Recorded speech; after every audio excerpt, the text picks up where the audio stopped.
Видяоланнет. Добрый день, дорогие друзья! Дорогие наши рукодельницы!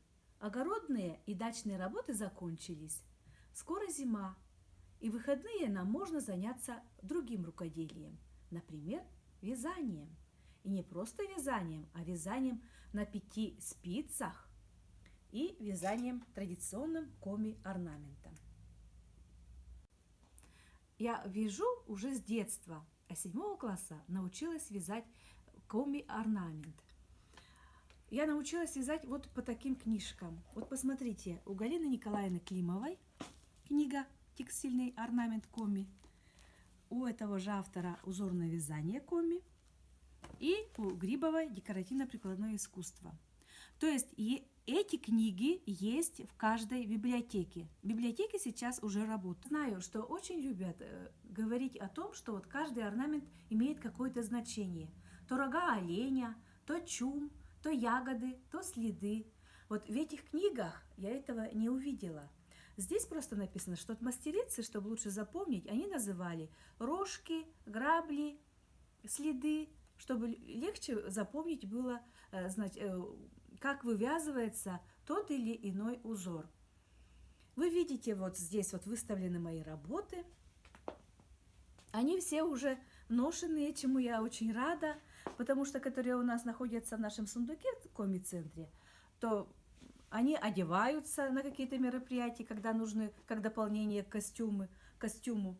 Мы их показываем, рассказываем, потому что, конечно же, это не только целое искусство, но и очень много можно узнать, просто посмотрев на эти узоры. Вот так вот вязали для девочек, для девушек, у которых еще нет семьи. Вот посмотрите, узор состоит из узких полосок, из семиречных бордюров. Вот посмотрите. И вопрос у нас для обратной связи. Напишите, пожалуйста, в комментариях, из скольки рядов состоит семиречный бордюр. А для женщины вяжется уже такой широкий бордюр после начала. Здесь мы можем увидеть ее социальный статус. Вот так вот в старину все это вывязывали не просто так. Здесь ее хозяйство, здесь ее усадьба. По этим рожкам, по количеству можно определить было, сколько было у нее детей, внуков. Это мужские гетры. Они отличаются от женских тем, что связаны из таких более темных цветов. Вот на белом фоне черный узор. И низ более скромные узоры также. И обязательно вывязывается вот в начале такие паны. Паном по-кому называется начало, да, такое вот. Это как бы оберег. А вот себе гетры я связала по образцу, найденным в моем родительском доме в деревне Кекур Усть-Куломского района. Такого образца в книге у Климовой нет. Вот посмотрите, какой широкий бордюр, какой красивый. Конечно же, наши бабушки вязали и носили чулки. Полноценные чулки с носком, с пяткой. Все было. А сейчас мы просто для удобства вяжем вот такие вот гетры и одеваем их как дополнение к нашему народному костюму. Мы видим, что для девочек, для девушек, для женщин гетры связаны из ярких цветов, да? А вот мужские и для мальчиков вязали из более таких вот скромных цветов. А еще для женщин не детородного возраста советовали красный цвет не брать. Красный цвет вязали только для девочек и девушкам. Узоры немножко отличаются по районам.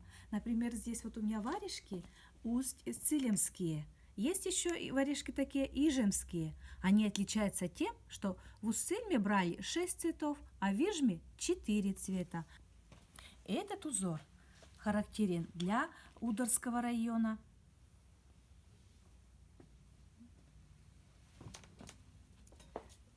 Это для Верхневычегодского района характерно. Эти варежки тоже связаны по образцу, найденным который в Ударском районе. Самые богатые узоры были в Сысольском районе. То я вам расскажу, как же мы с вами будем вязать.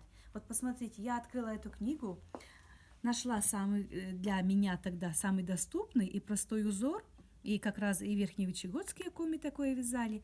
Вот посмотрите, и я посчитала. Кто умеет вязать, они умеют и считать. Вот посчитали, сколько раз повторяется. Вот получается, что вот один узор это на 18 петель. На 18. Это книга моя, поэтому я уже здесь позволила понаписать, сколько петель надо для данного образца. Вот для этого узора 72 петли.